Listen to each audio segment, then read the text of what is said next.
ஆன்மீக நண்பர்கள் அனைவருக்கும் அன்பு கலந்த வணக்கங்கள்.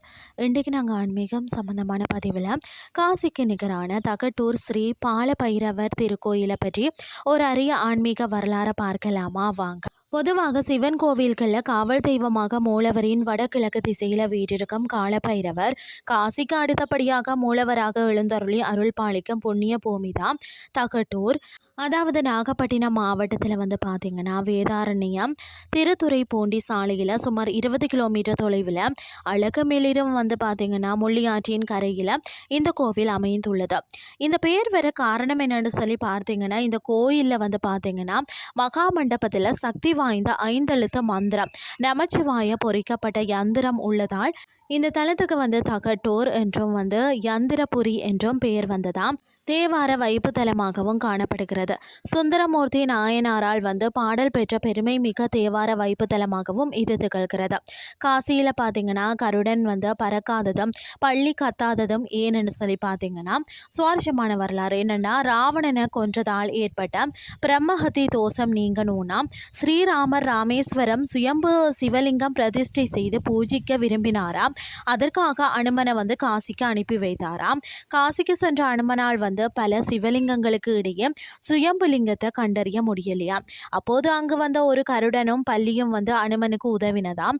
சுயம்பு லிங்கத்தின் மீது கருடன் பறக்க அருகில் இருந்த பள்ளி ஒளி எழுப்பி அடையாளம் காட்டியதாம்.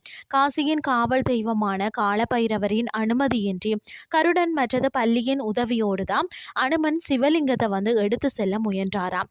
இதனால் கோபமுற்ற காலபைரவருக்கும் அனுமனுக்கும் இடையே கடும் போர் மூண்டதாம். தேவர்கள் தலையிட்டு ஸ்ரீராமனின் தோஷம் தீரவே அனுமன் சிவலிங்கத்தை எடுத்து செல்கிறார் என்ற உண்மையை பைரவரிடம் சொன்னாங்களா. கோபம் தணிந்த பைரவர் தன் அனுமதி மீறி உதவி செய்ததால் இனி காசியில் கருடன் பறக்கக்கூடாது, பள்ளியம் கத்தக்கூடாது என உத்தரவிட்டாரா. அன்றும் சரி என்றும் சரி காசியில் கருடன் பறப்பதோ பள்ளி கத்துவதோ இல்லையா. அது மட்டுமில்லாமல் சிவன் கோவிலின் சாவியை பைரவர் பாதத்திலேயே வைத்து செல்லும் வழக்கம் உண்டு. அதே போல காசிலிங்கம் பத்திரமாக ராமேஸ்வரம் போய் சேர அனுமனுக்கு துணையாக பைரவரே கிளம்பினாரா. வழியில் உள்ள தகட்டூரை அடைந்த போதும் அது அவருக்கு அச்சு அசலாக காசியை போலவே காட்சி அளித்ததாம்.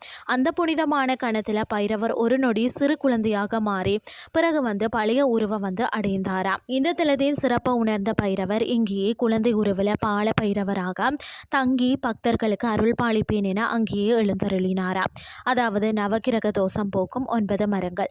பைரவர் தகட்டூரில் தங்கிய செய்தி அறிந்தது அவருக்கு கட்டுப்பட்ட நவகிரகங்களும் இங்கு அவரை தரிசித்து ஆசி பெற்றதாம்.